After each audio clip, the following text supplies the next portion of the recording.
You know that moment when your whole world flips in a single heartbeat? Mine came at 2 in the morning, when my daughter collapsed on my front porch, bleeding, begging me to save her. I'll never forget that night. The Arizona desert was quiet, the kind of stillness that makes you think the world's holding its breath. I was half asleep on the couch, TV humming some late-night rerun, when I heard it. Not a knock, not exactly. More like a thud, heavy, desperate. My gut twisted because after 20 years as a cop, I've learned that nothing good ever comes knocking at your door in the dead of night. I pulled open the door, and there she was, my baby girl, Sophia. She didn't look like herself.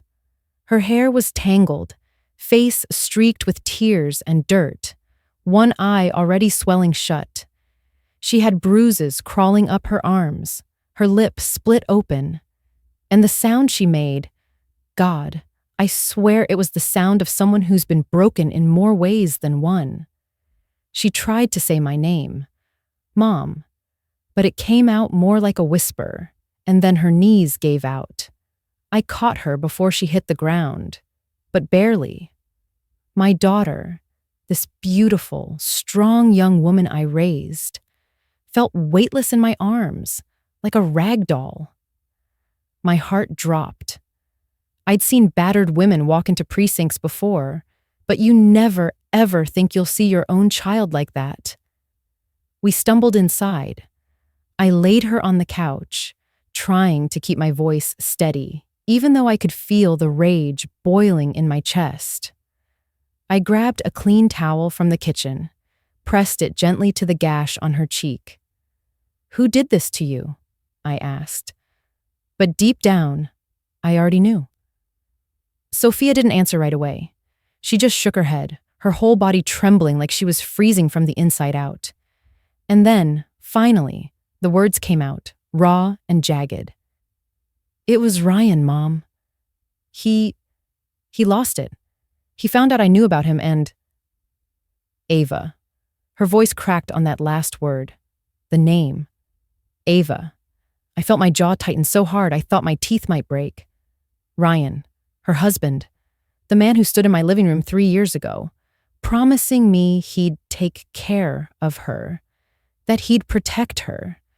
The man who smiled too much, shook my hand too firmly, like he was trying to prove something. Every cop instinct in me had screamed that something about him was off. But Sophia, she was in love, and I wanted her to be happy. Now here she was, bruised, bleeding, terrified, and I hated myself for ever letting her walk down that aisle. "All right, baby, you're safe now," I told her, brushing the hair from her face. "He's not going to touch you again." Not while I'm breathing, I got her into my car.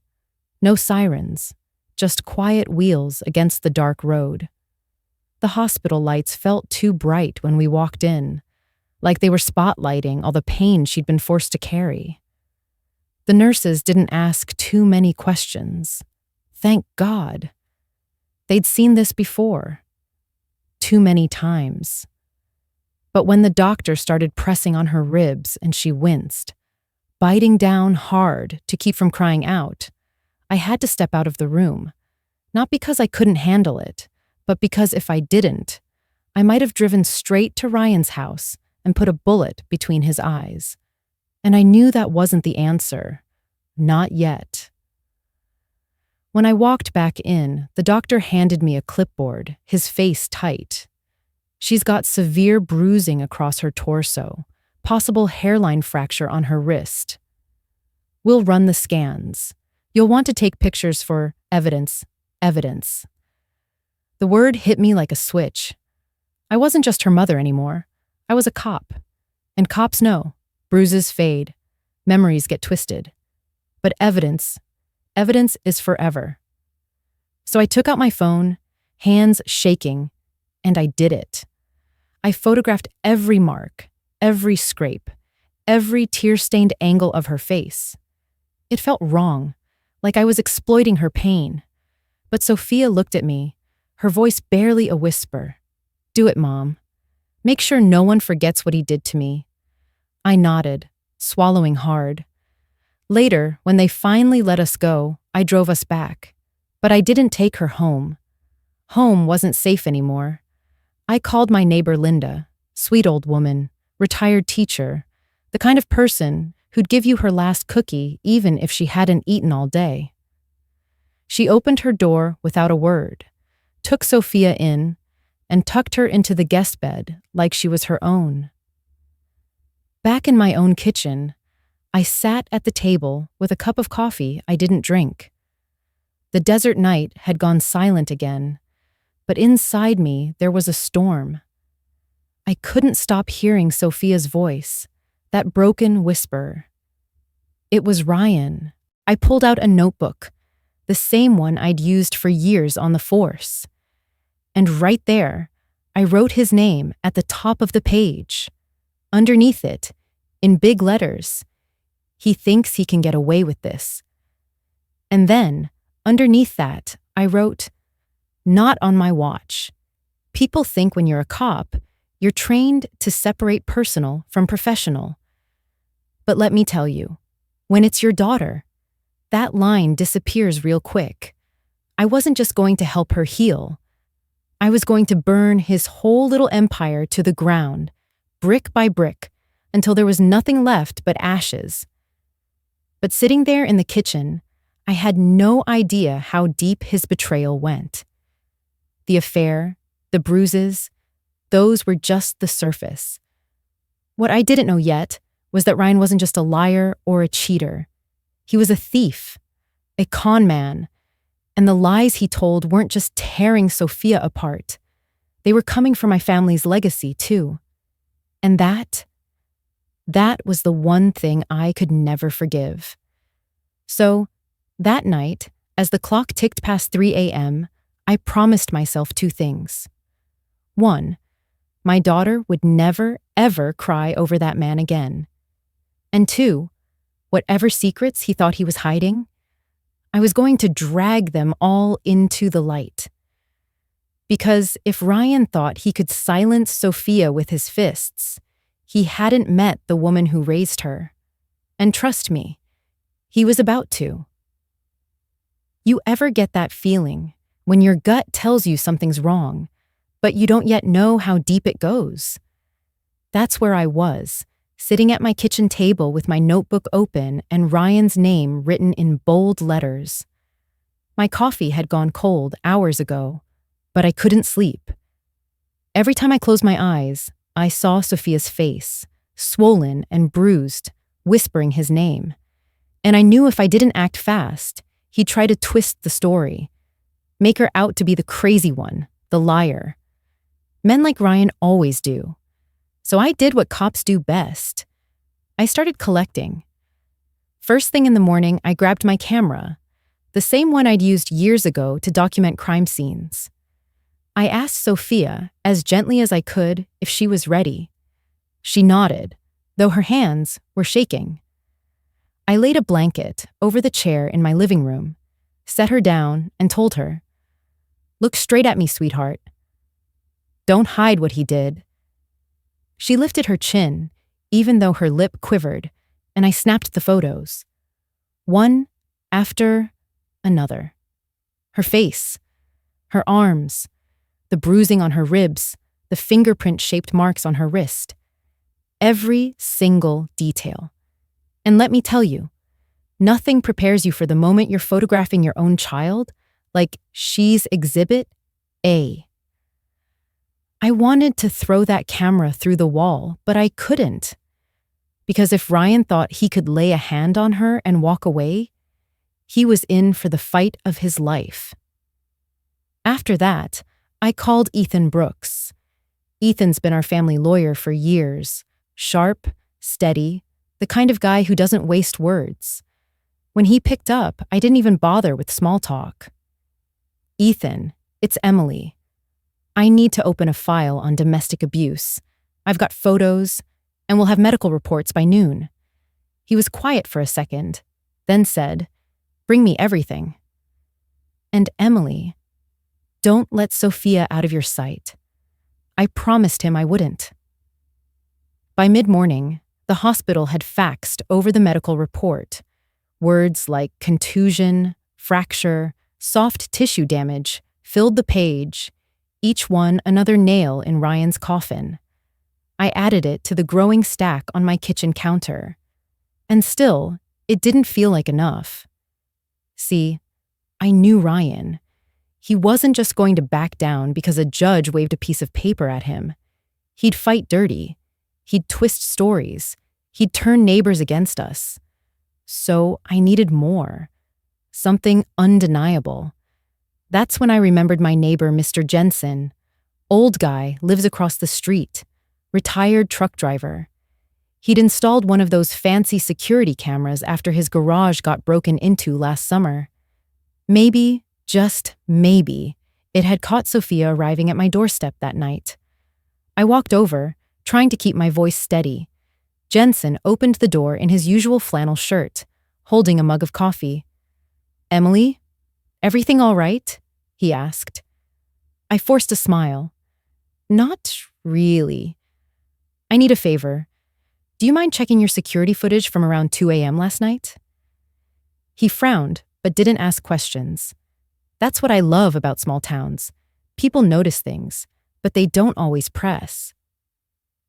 10 minutes later, we were sitting in his living room, watching the grainy black and white footage on his laptop. And there it was.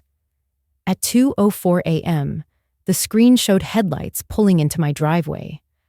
The car door opened, and you could see her, Sophia, limping, clutching her side, dragging herself up the porch steps before crumpling in front of my door. The sight made my stomach twist all over again, but this time, it wasn't just pain I felt. It was power. Proof. Evidence Ryan couldn't argue with. I asked Jensen if he could copy the file for me, and he handed me a flash drive like it was nothing. But to me, it was everything. It was the first crack in Ryan's armor.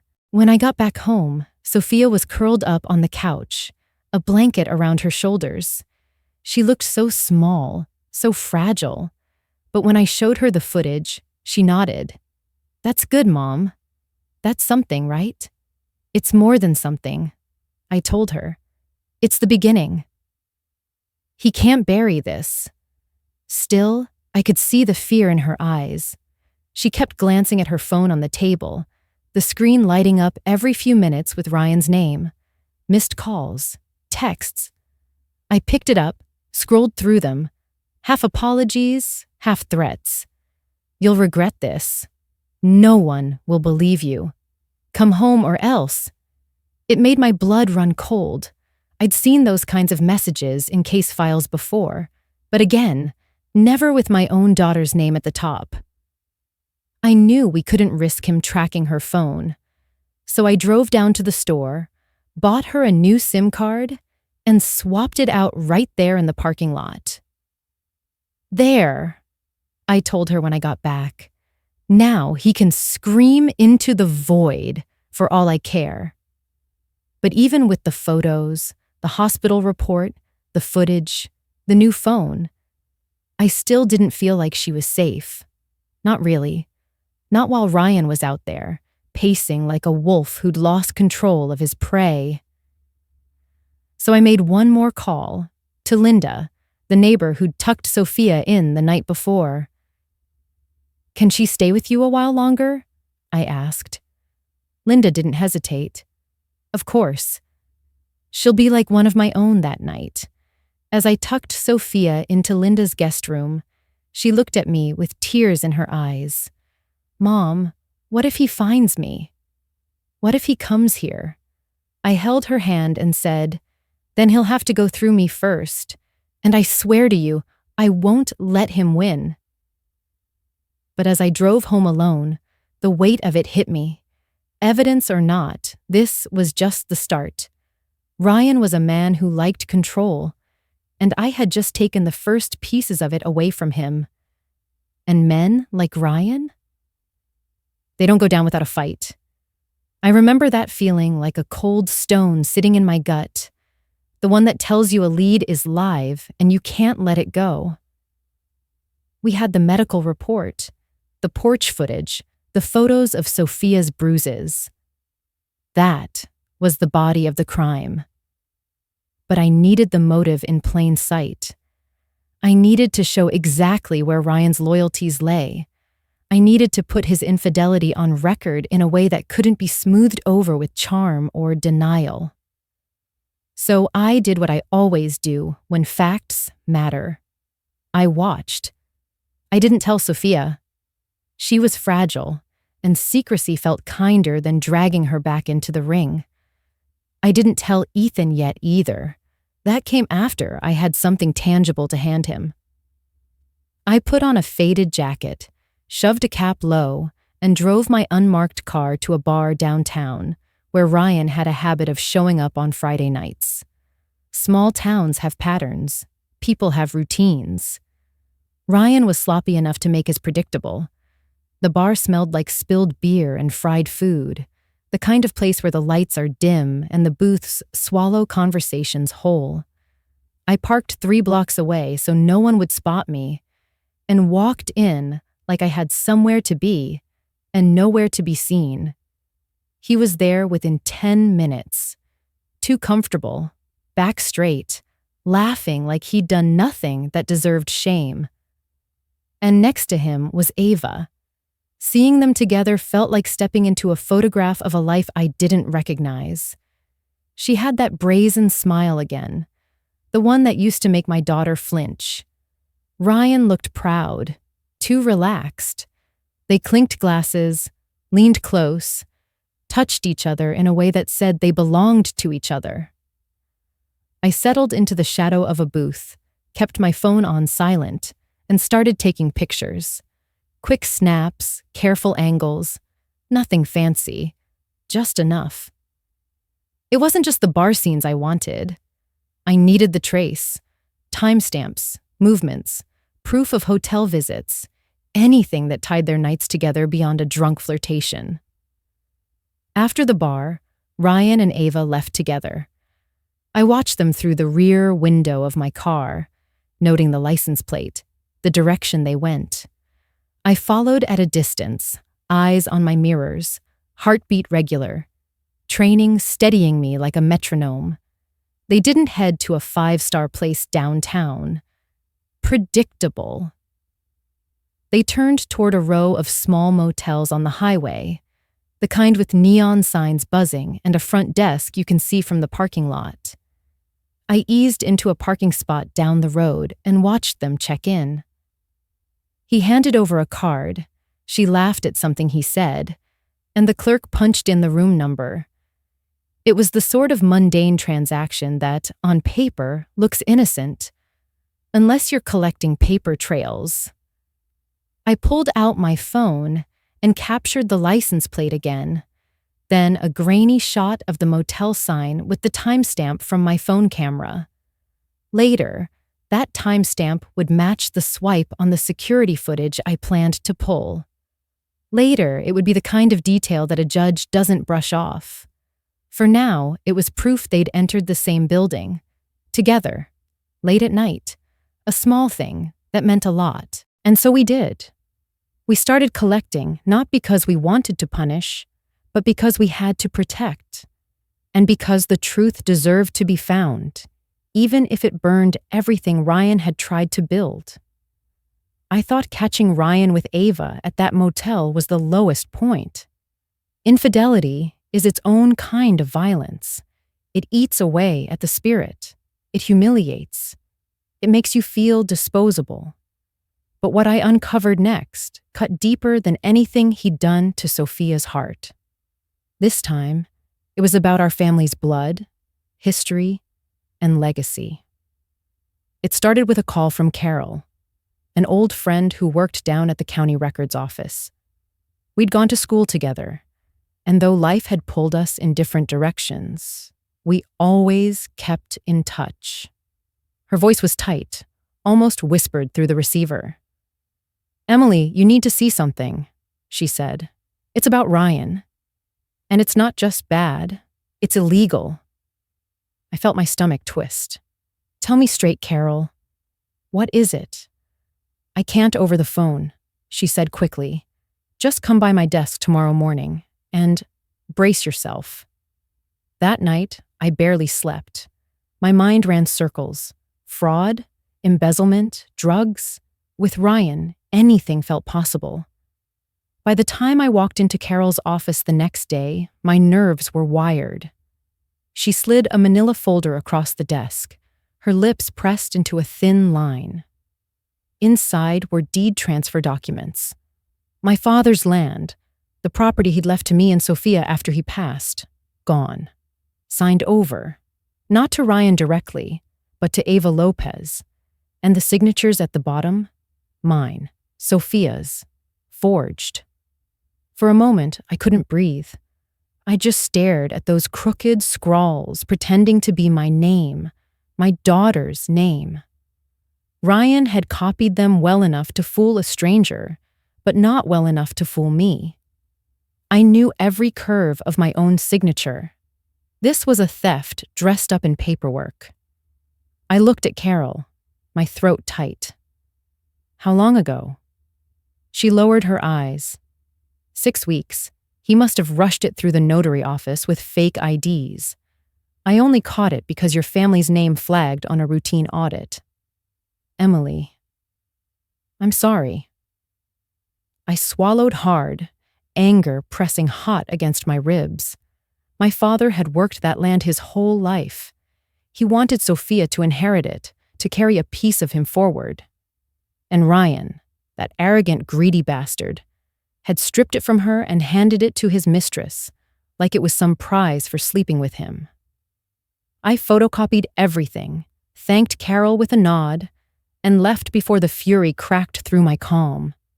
Back at home, Sophia was curled up on the couch at Mrs. Linda's, clutching a mug of tea. She looked smaller somehow, like life had carved pieces out of her. I didn't want to tell her, but hiding it would have been worse. I sat across from her, laid the papers on the coffee table. Honey, there's something I need to show you. She reached for them, her hands trembling.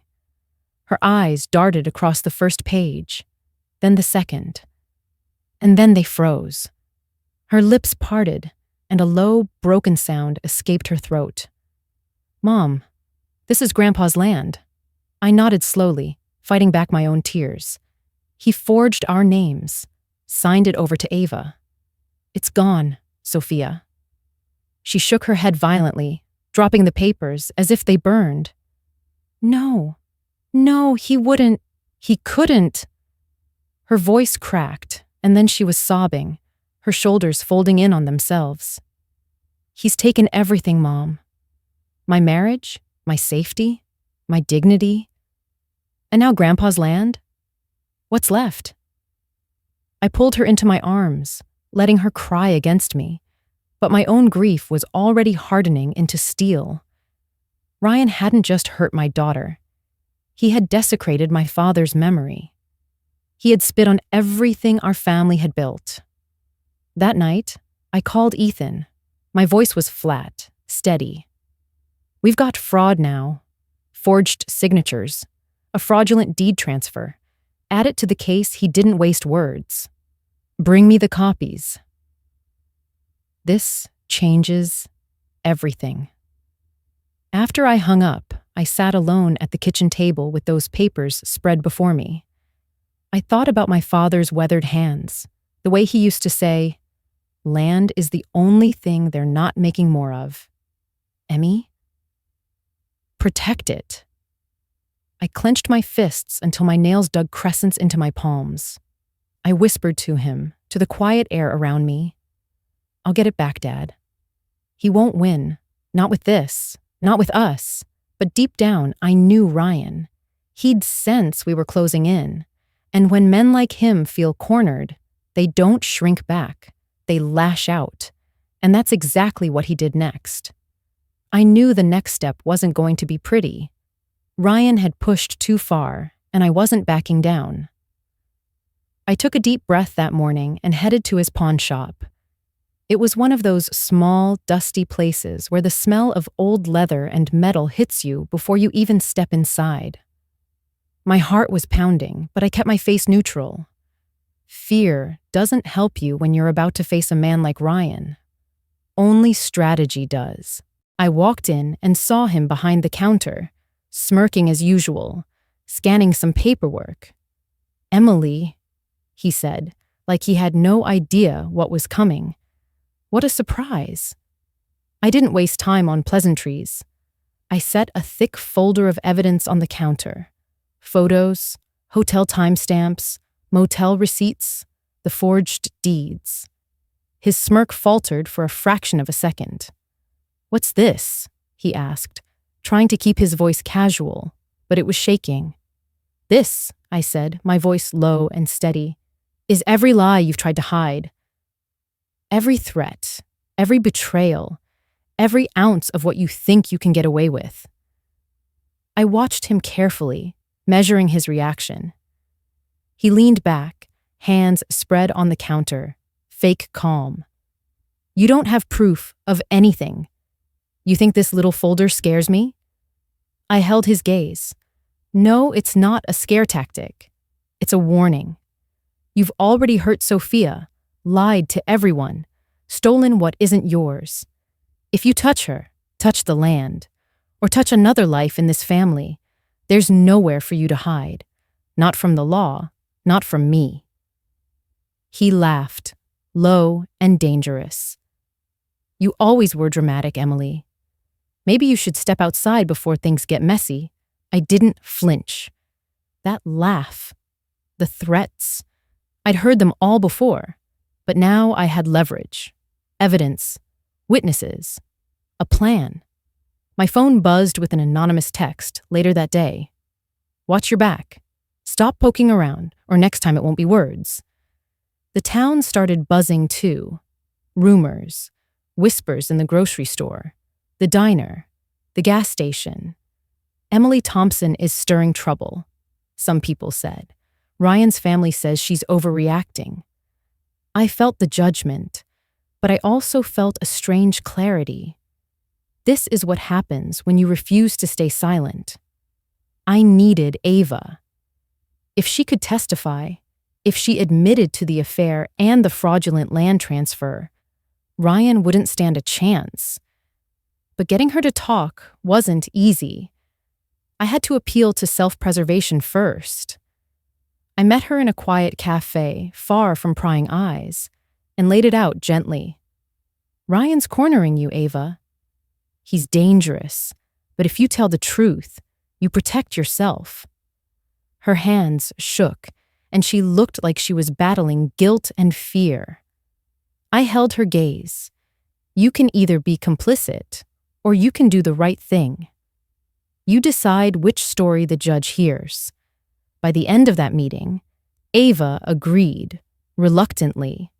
But the decision was made. She would testify. And with that, I felt a weight lift. But I didn't stop there. I called a colleague from the police department, someone I trusted with my life. We arranged security measures for Sophia, extra patrols near her temporary home, new locks, phone encryption, the works. I had learned the hard way that preparation wasn't paranoia. It was survival. By the time the trial date was set, I had a clear plan. Every piece of evidence, every witness, every threat documented. Ryan had made his move, escalating in every way, but so had I. And unlike him, I wasn't acting on impulse. I was acting with precision, with the law, and with the truth on my side. That night, as I sat with Sophia, she leaned into me. "Mom, do you think he's scared?" I kissed the top of her head. "He should be," I whispered. "Because this time, justice isn't something he can cheat or buy. This time, it's coming for him, and we're ready." And for the first time in weeks, I slept knowing we weren't just surviving. We were fighting back. The courtroom smelled like polished wood and tension. I sat beside Sophia, holding her hand, both of us quiet except for the occasional shuffle of papers. The air was thick with anticipation and a little fear. Ryan walked in, head high, chest puffed like a rooster strutting into a yard he thought he owned. But this time, the power dynamic had shifted. He was no longer untouchable. Not when every lie, every betrayal, every crime was about to be laid bare in front of a judge, a jury, and a town that had watched him for far too long. Ethan was beside me, calm, professional, exuding that quiet confidence you only see in lawyers who know the truth is on their side. We had everything: photos of bruises, timestamps from hotel visits, bar receipts, Ava's sworn testimony, the forged land deeds, medical records, and security footage from the night Sophia arrived at my doorstep. Every piece of evidence was a thread weaving the story of Ryan's abuse, his infidelity, and his theft. When Ava took the stand, I saw her nervousness. Her hands trembled and she avoided Ryan's gaze. But as she spoke, recounting each lie she witnessed, each night she saw Ryan with her, each moment he flaunted his deception, I felt a sense of vindication rise like heat in my chest. This wasn't just about proving guilt. It was about reclaiming the dignity Ryan had tried to erase. Ryan's lawyer tried every trick in the book. He questioned her credibility, implied she was seeking revenge, suggested she was biased. But the combination of documents, timestamps, and corroborating testimonies made it impossible to discredit the narrative. And when the medical reports were read aloud, detailing the extent of Sophia's injuries, the courtroom went silent. You could almost hear the weight of truth settle over the room. Then came the final piece: the forged land deeds. Ethan presented them clearly, showing how Ryan had attempted to steal our family's property and transfer it to Ava. The judge examined them, flipping through pages with a measured stare that seemed to pierce right through Ryan's smug exterior. Ryan shifted in his seat. For the first time, I saw a flicker of fear. His confidence, the kind that had allowed him to intimidate everyone around him for so long, was cracking. Every evidence point, every photograph, every sworn statement was a hammer striking at the fortress of lies he had built. When the judge finally spoke, the words felt like a release of tension I hadn't even realized I'd been holding. A protection order is hereby issued. Assets transferred to Ms. Lopez are frozen, and the land deeds in question are null and void. Mr. Miller is referred for prosecution on charges of fraud and domestic abuse. The court finds sufficient evidence to support the claims presented. I exhaled, feeling the adrenaline drain from my body. Sophia leaned against me, tears running freely now. But these weren't tears of fear. They were relief, recognition, a small victory in a life that had been stolen from her for far too long. Outside the courthouse, the townspeople who had whispered and judged now approached us with quiet apologies, small nods of acknowledgement. They had seen the truth, and it had shifted their perception. Emily Thompson wasn't just the dutiful cop who raised her daughter. She was the mother who fought, the woman who refused to be silenced, the person who took back control when life tried to steal it. Sophia and I drove home in silence for a while, just letting the weight of the day settle. When she finally spoke, it was softly, almost shyly. "Mom, thank you. I feel like me again." I smiled, brushing her hair from her face. "You are you again, sweetheart." And this time, nothing can take that away. In the days that followed, Sophia started therapy, began rebuilding her life, and even smiled without fear. I reflected on the fight we'd endured, the lies we'd uncovered, and the truth we'd held on to. Justice wasn't just about punishment. It was about empowerment. It was about reclaiming dignity, safety, and the right to live without fear. Standing on the porch one evening, I watched the sunset spill across the neighborhood, a reminder that the darkest nights always give way to light. I had walked my daughter through hell, but together we had emerged on the other side. And if anyone asked me what this whole ordeal taught me, I'd tell them, courage isn't the absence of fear.